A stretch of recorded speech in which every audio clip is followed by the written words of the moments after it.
All right, Senator, let's bring in Ted Williams, criminal defense attorney and a Fox News contributor. Ted, you spent a lot of time out there in Idaho. You were there the day that Bryan Kohberger was arrested. You're very familiar with all of the evidence. We'll get to that in just a second. I wanted to run past you, some of the reasons why he might have stood silent in court today, or standing mute is what the technical term is. Sometimes a defendant will do that as a way to delay court proceedings, but it doesn't seem like that was the case because the trial was set.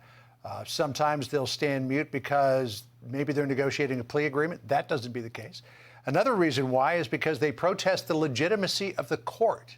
Do you think that that might be a reason why Kohberger is standing mute here? Well, John, there could be many reasons, but under Idaho law, the attorney who represented Kohberger there could tell the court that he was going to remain silent, and at that stage, the judge would enter a plea of not guilty.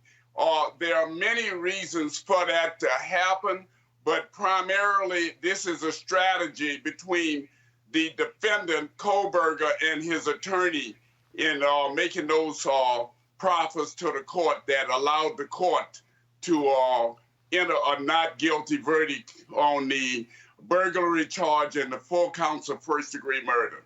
So he's got a new attorney representing him, Alyssa Massath, who at one time went to the University of Idaho. She is certified in death penalty cases. One of her most recent cases was she managed to overturn the conviction of a man who was accused of attempted murder and kidnapping. He was sentenced to 50 years, I think, plus another 50. She got that overturned. So clearly that is the route that she's going for with Kohberger here. When you take a look at the preponderance of evidence, we've got a lot of things that point to Kohberger, but there doesn't seem to be at this point, Ted, anything that definitively links him, though we do not know still what the source of the DNA was from that knife sheath. Well, you know, John, you touched on an excellent point here.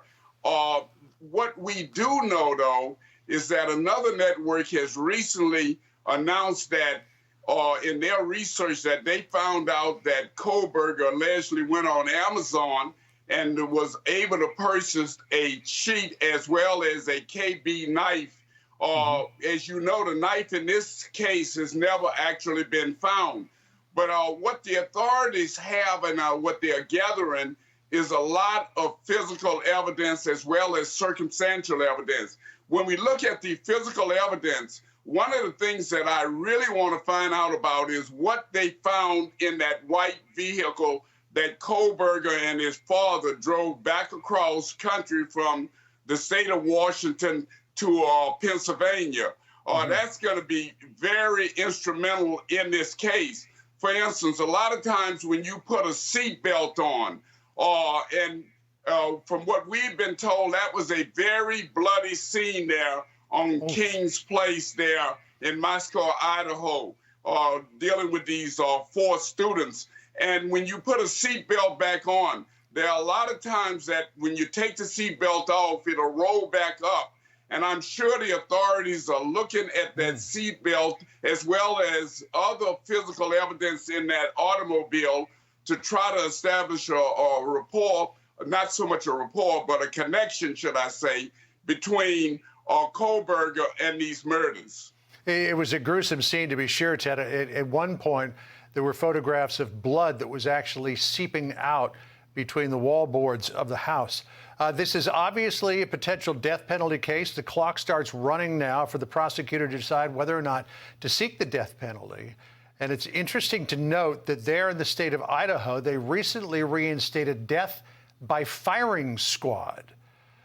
I mean, does this case get any more dramatic? John, you're absolutely right. I got to tell you, having been out on the ground researching and investigating this case, this is a case that I believe calls out for the death penalty. And the fact that you've said here that they've just put out most recently that you can die by firing squad, it is more likely than not within the next 60 days, and that's what they have, a 60-day period to let the courts know if they're going to seek the death penalty. I would, if I had to be a betting person, I would believe that in this case, as egregious as these crimes were, that it's more likely than not that they will seek the death penalty. In your experience, if you're a juror and you're deciding a death penalty case versus a life in prison case, how does that change the calculation as to your determination of guilt or innocence, or does it? Well, I think it is all driven, John, by the evidence that's put to that jury.